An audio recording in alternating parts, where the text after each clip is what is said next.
Then she goes on.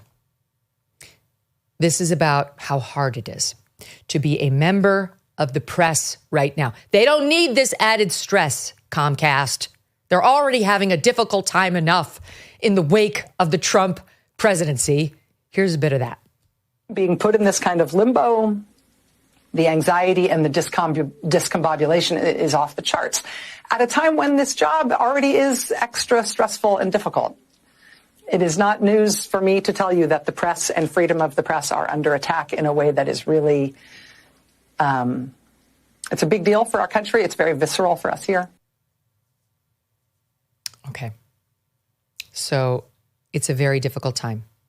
Very difficult time. And the job is already stressful and difficult. We're at Normandy. They're storming the beaches right now. The Germans are up there.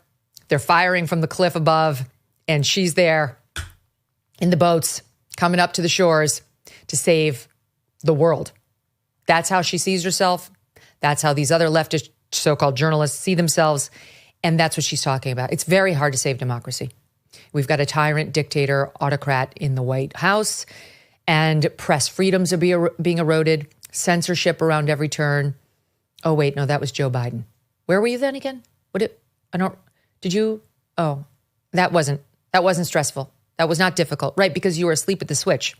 So we had 4 years of fake Russiagate claims. Then we had a sleep at the switch and people at your network telling us that it was the best Joe Biden ever in March of 2024 saying that. Then Trump won and it's Normandy. You're back at it. It's very stressful. I'm sure it's very difficult for you, Rachel, with your ability to have a masseuse waiting for you at home every night before you go to bed, to have a bed full of gold bars awaiting you. I'm sure it's really stressful for you journalists over at MSNBC. And then she says, okay, what pains us here the most is not what happens to us. That's 100% false. That's exactly what pains her the most. She cares mostly 100% what happens to her. It's what happens to our coworkers on whom we depend and who you don't necessarily know, but we respect and love them and depend on them. See, I love you. I love you. Don't go to Page 6 with nasty stories about me. I love you, even though I can buy and sell you. And did I mention we respect them? Again, she throws in. This is a difficult time in the news business, but it does not need to be this difficult. We welcome new voices to this place and some familiar voices to new hours. Okay. And then she finishes up with, look, I believe, and I bet you believe, that the way to get there, like to get to growing the audience and to staying here forever on MSNBC, is by treating people well, finding good people, good colleagues, doing good work with them, and having their back. Should we have the back of racists on television? Rachel, is that a good policy? Should we have the back of the Joy Reids, of the Tiffany Crosses? Or are we allowed to say they've gone too far? They've offended more than half the country. They've offended large swaths of the black community, never mind the white community. Are we allowed to ever say that? Or they're black and they're fired and that's a problem for you? Then we didn't have their back. We betrayed them. There was a disloyalty problem by the bosses. And she says here, so I believe we could find these good people, good colleagues, and do good work with them and have their back, and that we could do a lot better. A lot better. I wonder how Ronna McDaniel feels about Rachel Maddow having her back. Did she have the back of that good colleague? Did she stand up for a Republican who, in the most mild and milquetoast ways, got behind some of Trump's election questions? But it was a bridge too far to wear the vaunted NBC News badge. I don't remember her having her back. And Rachel Maddow trying to say what pains us the most is not what happens to us is a lie too. The reason she won't give the $4 million or the $2 million to save any of those jobs, and she doesn't have to cut him a check. She could actually just take it out of her current salary. She could just reduce her salary from 25 to 23.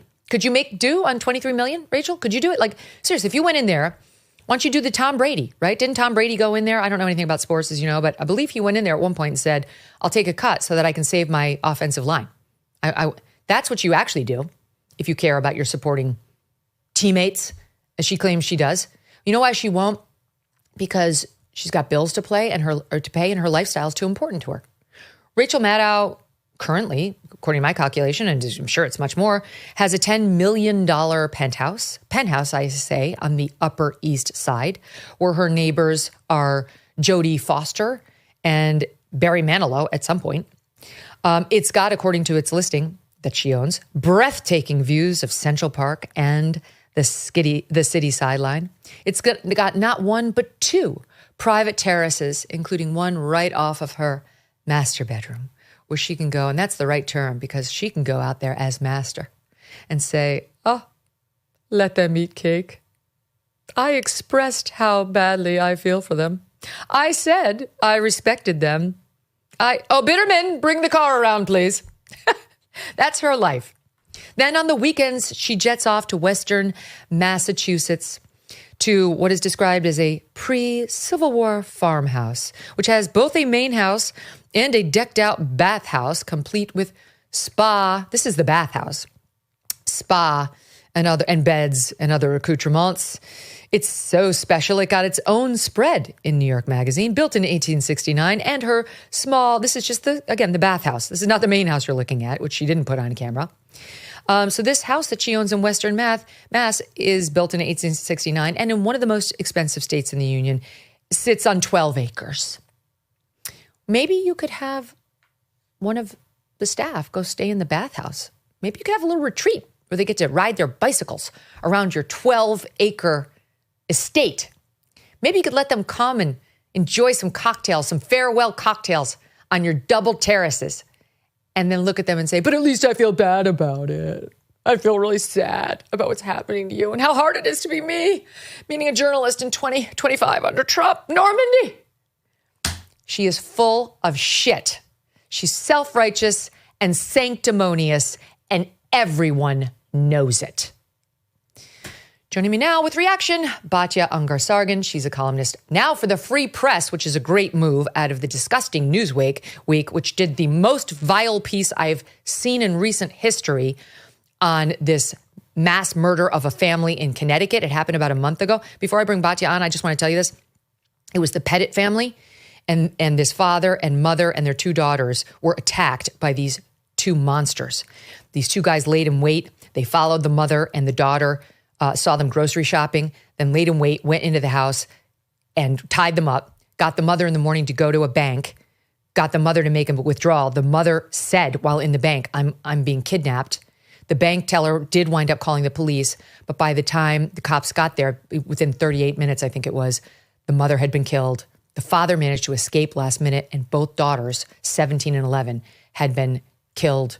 One burned. They were burned alive after they raped the 11-year-old. And Newsweek took the opportunity within the last 30 days to do a sympathetic piece on one of the two killers he's in jail for the rest of his life, and how he is now a she, and how he is going to be suing for his gender-affirming care to be paid for. And I just want to tell you something. We taped an hour on this. It was an extra that we release sometimes on the show. We did a whole hour on this. And I said to the team when it was over, we can't release it. And they said, why? And I said, because I was too angry and it was too dark. It was so dark going through the details of that horrific crime. And I call out the writer by name and I call out Newsweek by name. And it's not Batya's fault, but I said, I can't believe they have somebody as good as Batya working at this disgusting publication that did this. And I just never released it because it was so dark. I actually would love to get your thoughts on whether that's something you would even want to hear. You can email me, Megyn@megynkelly.com. But in any event, I'm thrilled that Batya has gone over to the Free Press, which has absolutely nothing in common with the vile Newsweek. Batya is the author of the book Second Class, and she's back with me today. Batya, great to see you. Thank you so much for having me, Megyn, and for all those kind words. I absolutely adore you. I saw you at CPAC, and I have never seen a crowd that in tune with a speaker. It was brilliant, and thank you so much for having me.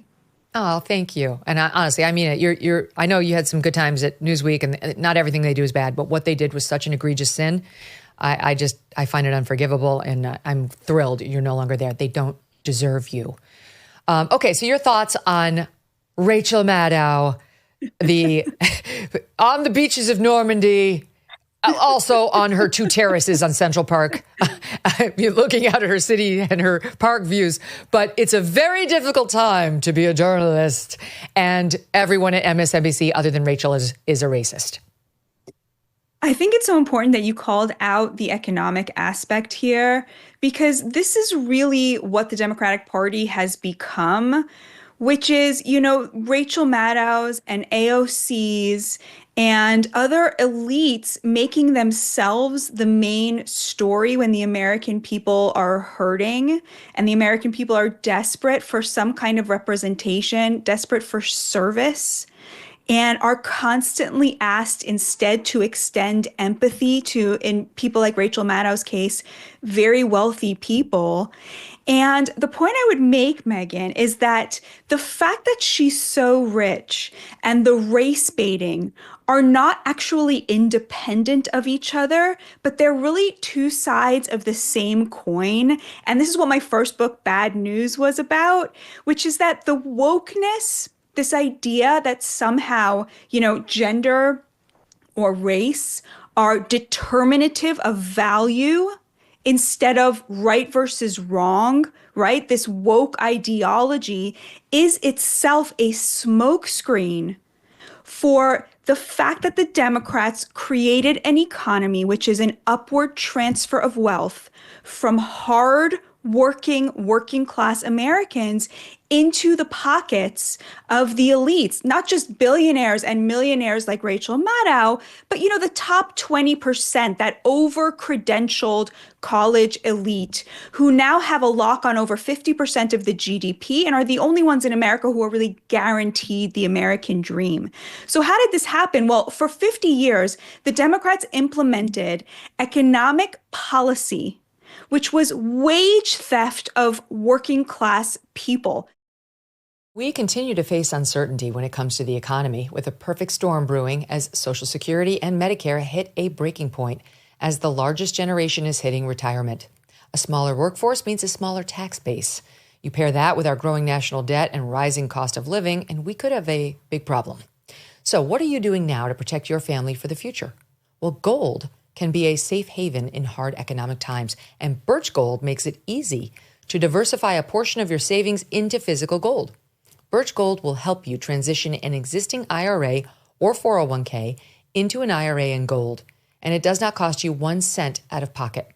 Protect your future today. Text MK to 989898 and get your free info kit on gold and a copy of the Ultimate Guide for Gold in the Trump Era with a foreword by Donald Trump Jr. There's no obligation, just information.